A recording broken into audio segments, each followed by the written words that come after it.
Independiente Santa Fe, vigente supercampeón de Colombia, en los últimos años ha protagonizado papeles a nivel internacional bastante distantes de lo que hace no mucho fueron. Los capitalinos en sus 84 años de historia han conseguido grandes cosas que han dejado en lo más alto su nombre, no solo en Colombia sino en el continente. El reciente 2025 fue un año más en que los Leones defraudaron a nivel internacional, perdiendo insólitamente contra Deportes Iquique, que es un equipo chico de Chile y claro, también en el continente, lo cual no quiere decir que sea un mal equipo, pero eres Santa Fe, equipo que alguna vez supo ser campeón de Sudamericana y un grande de Colombia. No puedes quedar afuera ante un equipo de este nivel. Pero bueno, eso se volvió normal en los clubes de nuestro país en competiciones internacionales, sufrir eliminaciones sorpresivas y vergonzosas ante equipos que sobre el papel debían vencer. Lo que nos trae a este video es precisamente lo que alguna vez fue el equipo Cardenal en Sudamérica, un equipo copero que salía a ganar con ambición y convicción en cualquier cancha del continente, un equipo que le dio gloria y reconocimiento al fútbol profesional colombiano. Una época gloriosa comprendida entre 2011 y 2018 donde los rojos supieron ganar títulos por fuera del país e incluso por fuera del continente. No se quedaron en más de lo mismo haciendo dignas presentaciones, sino que ganaron títulos. Quédense amigos porque vamos a recordar la era dorada de Independiente Santa Fe por Sudamérica. Comencemos.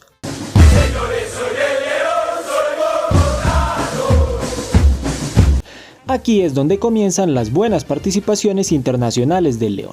Aquí es donde encontró constancia. En aquella edición los santafereños disputaron la primera fase contra la Universidad César Vallejo de Perú. En la ida empataron 1-1 en tierras incas y en la vuelta ganaron con un imponente 2-0. En la segunda fase enfrentaron al Deportivo Cali en una serie vibrante, ya que luego de empatar 1-1 en Bogotá y en Cali, se fueron a la tanda de penales donde los rojos se impusieron por 6-5, clasificando a los octavos donde se vieron las caras con Botafogo, obteniendo un importante 1-1 en Brasil con goles de Omar Pérez y Caio Canedo. En la vuelta Santa Fe goleó a los brasileños por 4-1 con anotaciones de Oscar Rodas, que se fue de doblete, Omar Pérez y autogol de Leo. Oliveira descontó para el Fogao al minuto 86. En cuartos los rojos afrontaron la serie contra Vélez Sarsfield de Argentina. En Bogotá el duelo quedó 1-1 con goles de Bedoya y Ramírez, mientras que en el José Amalfitani de Buenos Aires se acabarían las ilusiones cardenales, ya que caerían por 3-2 contra el Fortín. Los dos goles de Santa Fe fueron de Jonathan Copete y Omar Pérez desde los 12 pasos, siendo la primera participación al menos destacada donde los rojos empezaron a marcar un camino en el continente.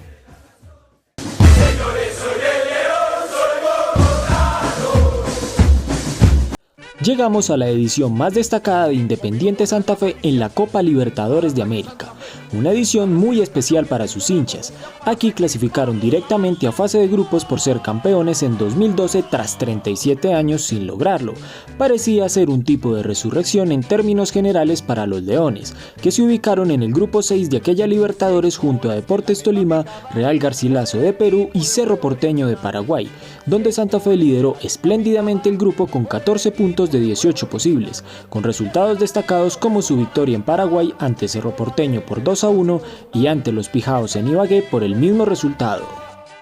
En octavos le tocó contra un tricampeón del continente como lo es Gremio de Brasil, que hizo una fase de grupos irregular arañando el segundo puesto con solo 8 puntos. A pesar de ello no dejaba de ser un gran rival para esta importante fase de la Copa Libertadores. Claramente la ida se debía jugar en Brasil. El 1 de mayo de 2013 Gremio recibió a los rojos en el Arena do Grêmio, imponiéndose por 2-1 con gol del chileno Eduardo Vargas al minuto 27. A pesar de ello, los visitantes no bajaron los brazos y empataron de la mano de Omar Pérez a los 54. Pero finalmente a los 80 minutos Gremio marcó el 2-1 final gracias a Fernando, dejando todo abierto para la vuelta en Bogotá. 2 semanas más tarde se daría este importante duelo por un cupo entre los 8 mejores del continente. Santa Fe recibió a Gremio ante cerca de 40.000 espectadores en el Campín. El duelo fue muy parejo y apretado y aunque parecía que Gremio iba a sacar su boleto rumbo a los cuartos de final, llegando a los 79 minutos en postrimerías de la final del duelo, apareció el goleador Wilder Medina, que ajustó un remate al rincón derecho del arquero para anotar uno de los goles más gritados en la historia de Santa Fe, quitándose la camiseta y yéndose a celebrar con la guardia albirroja sur. un golazo clave para mandar al rojo a los cuartos de final de Libertadores por primera vez en su historia, misma fase en la que se encontraría con un equipo que ya había visto en la fase de grupos. Se trata de Deportivo Garcilaso, rival con el que los rojos empataron a 1 en Perú y vencieron por 2-0 en Bogotá por la fase de grupos. En esta ocasión las cosas no cambiaron mucho, o bueno, sí cambiaron pero para bien, ya que Santa Fe borró al conjunto peruano ganándole los dos partidos. Primero los goleó por 3-1 en Perú gracias a las anotaciones de Pacho Mesa, Wilder Medina y Jefferson Cuero. Por los incas descontó Alfredo Ramúa. En la vuelta al Cardenal lo liquidó por 2-0 de la mano de Jefferson Cuero y John Valencia, obteniendo un merecido tiquete a las semifinales después de 52 años sin lograrlo. Y ya sé que van a preguntar por qué, si ya había jugado unas semifinales, nunca había disputado unos cuartos de final. Y la razón es porque en aquella edición de 1961 clasificaban solo los campeones de cada país, por lo que después de la fase de grupos se jugaba directamente las semifinales, donde los rojos cayeron contra Palmeiras, que terminaría siendo subcampeón de dicha edición ante Peñarol. El rival ahora sería Olimpia de Paraguay, otro perro viejo y tricampeón del continente, un club con vasta experiencia y jerarquía en esta competición. La ida se jugó en Defensores del Chaco, en la capital paraguaya, donde los locales respetaron la localía ganando por 2-0 gracias a los aportes de Herminio Miranda a los 65 y Juan Carlos Ferreira a los 80, dejando la serie abierta pero sumamente complicada de cara a la vuelta en el Campín.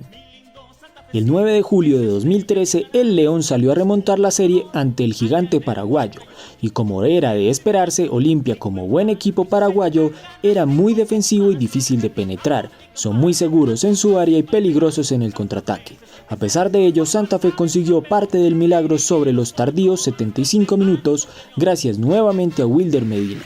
Y aunque el rojo lo intentó por todos lados, no logró anotar el gol del empate global, por lo que se quedaba a portas de su primera final de Libertadores. A pesar de ello, fue una espectacular participación para Santa Fe, que lo dejó todo en la cancha y que seguía dando grandes pasos en su camino de ganar algo en el continente.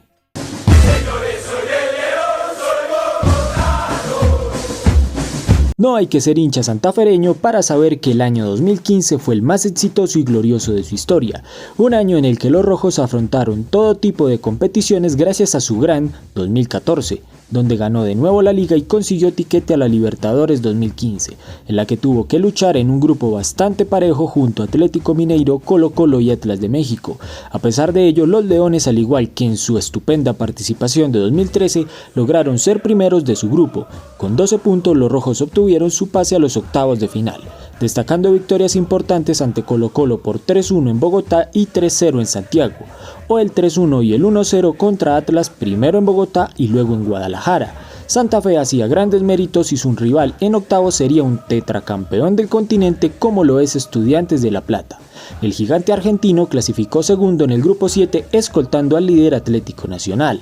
La ida se disputó en el estadio Ciudad de La Plata, donde los locales consiguieron una importante victoria por 2-1. Rápidamente en la primera parte ya ganaban 2-0 con goles de Auski y Carrillo, pero sobre los 80 minutos apareció el goleador Wilson Morelo para anotar un importante descuento para la vuelta en Bogotá.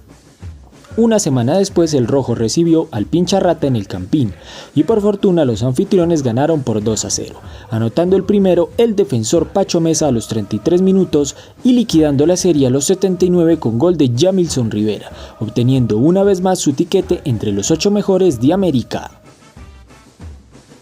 El rival en cuartos sería claramente complicado. Inter de Porto Alegre, bicampeón del continente, era la próxima parada de Santa Fe, jugando la ida en Bogotá en un partido frenético que no se definió sino hasta el minuto 91, cuando Dairon Mosquera anotaba un potente gol de cabeza, dejando sin opciones al actual arquero del Liverpool, Alisson Becker, y dándole una ligera pero importantísima ventaja para la vuelta, misma que se jugó en el estadio Beira Río de Porto Alegre. Y Santa Fe, como buen equipo colombiano, se durmió y lo clavaron apenas al minuto 2 con gol de Juan. Ya en la segunda parte, llegando al final del juego, más exactamente a los 88 minutos, Santa Fe, como buen equipo colombiano, se dejó hacer gol al último minuto. Y lo peor es que fue más bien autogol de Baldomero Perlaza, dejando a los rojos sin semifinales en una serie donde perfectamente pudo haber accedido, pero al León aquella noche se le pegó lo de equipo colombiano dormido. A pesar de todo, cerró un buen papel y seguía dando pasos grandes para ganar algo en el continente.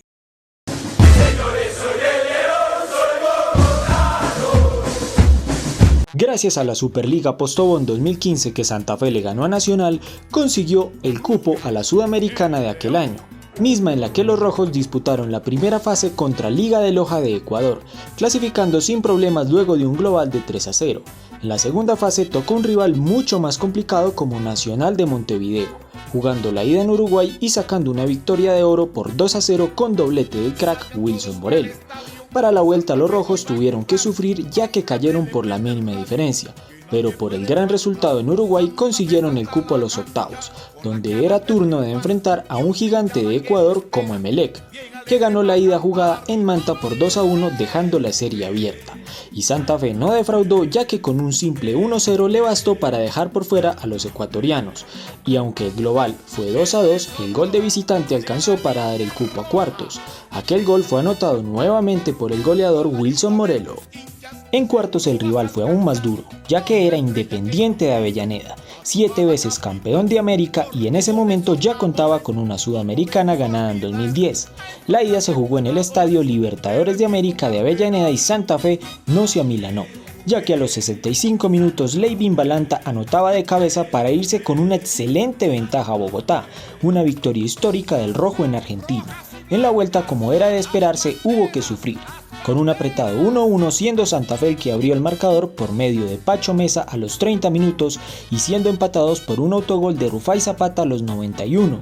Santa Fe se metía a las semifinales ganando la serie entre Independientes y poniendo la firme candidatura al título. El rojo afrontó por primera vez en su historia las semifinales de Sudamericana ante Sportivo Luqueño de Paraguay, revelación del campeonato y que fue un hueso duro de roer. A partir de aquí todo sería empates ya que la ida quedó 1-1 en el Feliciano Cáceres y la vuelta 0-0 en Bogotá. Luqueño abrió el marcador gracias a Divani a los 13 minutos mientras que el León lo empató con un golazo de Perlaza a los 60. En la vuelta todo estuvo muy parejo y Santa Fe con las uñas lograba una añorada clasificación a la final de la Sudamericana y su tercera final continental, esperando por fin poder estrenarse como campeón ya que las mencionadas dos finales las perdió en 1996 por la Copa Conmebol ante Lanús y en 1999 por la Copa Merconorte ante América de Cali. La gran final era ante otra revelación del torneo como Huracán de Argentina, que en semifinales eliminó al que en ese momento era el actual campeón de Copa Libertadores y Copa Sudamericana. Estamos hablando de River Plate comandado por Marcelo Gallardo, por lo que el rival del Cardenal era durísimo y eso sí que se notó en las dos finales. Primero disputada en Argentina donde no se hicieron daño, dejando una vuelta de infarto en Bogotá ante más de 38.000 espectadores que definió la 14ª edición de este prestigioso torneo. El duelo nuevamente quedó 0-0 sin muchas emociones, por lo que todo se iba a la famosa lotería de los penales. Mauro Bogado inició cobrando para el Globo y Rufai apareció como gran figura de la serie atajando el penal, eso sí aclarando y reconociendo que se adelantaba de manera descarada. Pero bueno, el árbitro y el línea al parecer nunca se percataron. Enseguida anotó el ídolo santafereño Omar Pérez con suspenso el importante 1-0 de la tanda.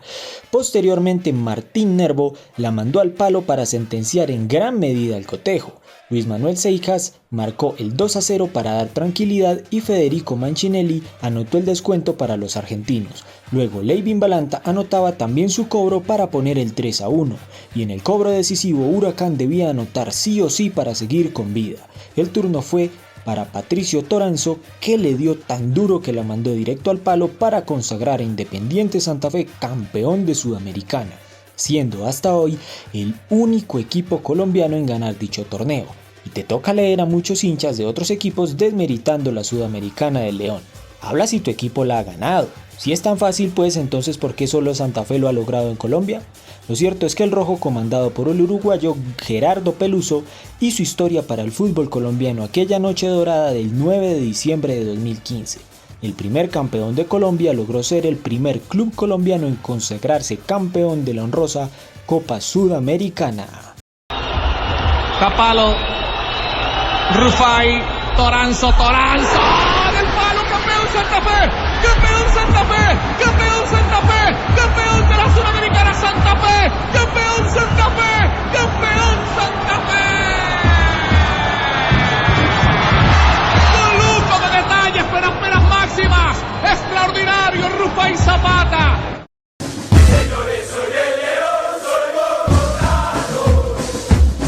El primer semestre de 2016 no fue bueno para Independiente Santa Fe. En el torneo de apertura quedó eliminado por cuartos de final en el Campín ante Cortuluá. En Copa Libertadores quedó eliminado en fase de grupos y en Copa Sudamericana en octavos de final, fase a la que clasificó automáticamente por ser vigente campeón, por lo que para el segundo semestre debía jugar Liga, Copa, Recopa Sudamericana y Suruga Bank. Esta última era un torneo continental o intercontinental más bien, que se disputaba entre el campeón de la Copa Sudamericana y el campeón de la Copa de Japón, por lo que Santa Fe tuvo que jugar ante un equipo muy conocido acá en Colombia, el famoso Kashima Antlers, que en ese mismo año jugó el Mundial de Clubes donde goleó a un encopetado Atlético Nacional. El 10 de agosto de 2016 Santa Fe visitó a los japoneses en su propio estadio. Los dirigidos por el argentino Gustavo Costas, que regresaba a León tras su exitoso 2014, salió al campo con jugadores destacados como Rufai Zapata, Omar Pérez, Jonathan Gómez, Jason Gordillo y Juan Daniel Roa. Llegando a los 78 minutos del partido, Jonathan Gómez, talentoso volante argentino, puso un centro como con la mano al delantero Humberto Osorio Botello, que de cabeza la puso al rincón izquierdo para anotar el único gol del juego. Cabe recordar que unos minutos más tarde el gran Rufai Zapata atajó de gran manera un penal para darle a los rojos su segundo título internacional y el primero y hasta ahora único título intercontinental del fútbol profesional colombiano. Y sí, ya sabemos que los que se dedican a desmeritar dirán que no fue una Copa Intercontinental ni un Mundial de Clubes, pero hay que tener en cuenta que Santa Fe, al ser el único colombiano en ganar la Copa Sudamericana, tuvo derecho a disputar la Copa Suruga Bank ante uno de los mejores equipos del mundo en 2016, como lo fue Kashima Antlers, que meses más tarde no solo eliminó al campeón de América Atlético Nacional en semifinales del Mundial de Clubes, sino que llevó al mismísimo Real Madrid a la prórroga en aquella final, siendo subcampeones tras el 4-2 final. Por eso, cuando los de siempre traten de desmeritar los grandes logros de los clubes colombianos, hay que hacerles todo este contexto para que se ocupen primero de ganar y no de despreciar lo que nunca han ganado. Refrescar la memoria en pocas palabras, amigos. Sigamos.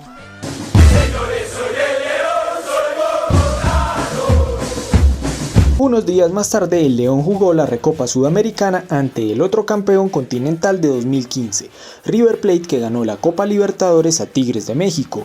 La ida siempre se juega en cancha del campeón de Sudamericana, siendo este duelo disputado el 18 de agosto en Bogotá, con un pálido 0-0 sin muchas emociones.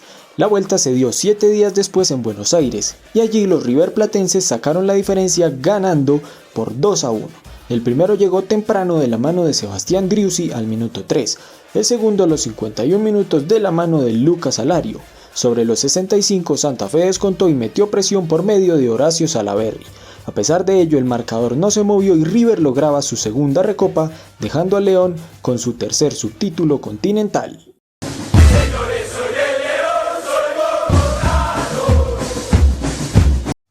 Esta fue la última participación destacada del rojo en torneos internacionales. El León clasificó automáticamente a la segunda fase por ser tercero en la fase de grupos de la Libertadores de dicho año. Santa Fe tuvo que enfrentarse a Rampla Juniors de Uruguay, empatando a 0 en tierras charrúas y ganando por 2-0 en la capital. De aquí en adelante todas las llaves serían contra equipos colombianos. En octavos se vio nada más y nada menos que con Millonarios. Los dos duelos quedaron empatados a 0, por lo que la definición se dio desde los 12 pasos, y allí el León salió vencedor por 5-3, logrando no solo la clasificación a cuartos, sino una mini venganza con los azules, ya que en 2017 habían perdido la final de la liga como locales. En cuartos el rival fue Deportivo Cali, disputando la ida en el Campín, empatando a un gol. Los visitantes hicieron el primero gracias a Ezequiel Palomeque y antes de acabar el primer tiempo Wilson Morelo lo empató de penal. Para la vuelta Santa Fe sorprendió a los azucareros en Palma Seca, ya que en el primer tiempo los rojos ganaban 2-0 por medio de Wilson Morelo desde los 12 pasos al minuto 15 y Guastavino enseguida al 16. En la parte complementaria el Cali descontó con gol de Nicolás Benedetti. El duelo quedaba así y los rojos se metían a unas semifinales de Sudamericana tras 3 años. El rival sería el Junior de Barranquilla. En dicha fase Junior mostró superioridad y es que la verdad tenían un equipazo. Los rojiblancos ganaron 2-0 en Bogotá con una participación estelar de Teo Gutiérrez y 1-0 en Barranquilla con gol del mismo protagonista. De esta manera Junior mataba las ilusiones cardenales y se metía a su primera final continental, que desafortunadamente perdió contra Atlético Paranaense gracias en gran medida a don Harlan Barrera. Ya son 7 años sin que Independiente Santa Fe destaque internacionalmente, 10 años sin pasar la fase de grupos de Libertadores y no cuento este 2026 aún porque no sé qué pasará. Ojalá que al rojo le vaya muy bien. Un equipo que en el periodo repasado jugó 3 finales, ganó 2 y perdió 1, siendo uno de los clubes más coperos de Sudamérica. A día de hoy es el único equipo colombiano con una Copa Sudamericana y con un trofeo intercontinental. Llegó a unos cuartos de final y a unas semifinales de Libertadores. Se paraba de tú a tú con el que fuera. Pero hoy en día León vive un presente bastante diferente, y a pesar de que por fin ganó la liga después de 9 sufridos años, casi una década, lo cierto es que el rojo se debe armar muy bien para la Copa Libertadores de este año si quiere cumplir con un gran papel, tal cual como lo obliga su nombre en Colombia y en el continente. Eduardo Méndez, presidente del equipo, que se le reconoce que ha logrado estos 2 títulos con mucho esfuerzo y trabajo a pesar de tener casi todo en contra, debe entender que el equipo rojo debe invertir si quiere volver a destacar en Sudamérica. No solo basta con traer jugadores acabados o al borde del retiro. Que la 10ª estrella y la 5ª Superliga no tape los reiterados errores que se han cometido en ese aspecto. Le deseo al Cardenal y a su hinchada muchos éxitos en lo que se viene y sobre todo en ese gran reto que será la honorable Copa Libertadores de América. Ahora es tu momento. Comenta qué te pareció este video. ¿Será que el rojo volverá el próximo año al lugar que se merece en el continente o vamos a ver más de lo mismo? Si te gustó este video recuerda suscribirte al Gabinete Futbolero, activar las notificaciones y compartir este contenido. Muchas gracias por tu apoyo y nos vemos en el siguiente video, no sin antes recordarte que vivamos el fútbol en paz.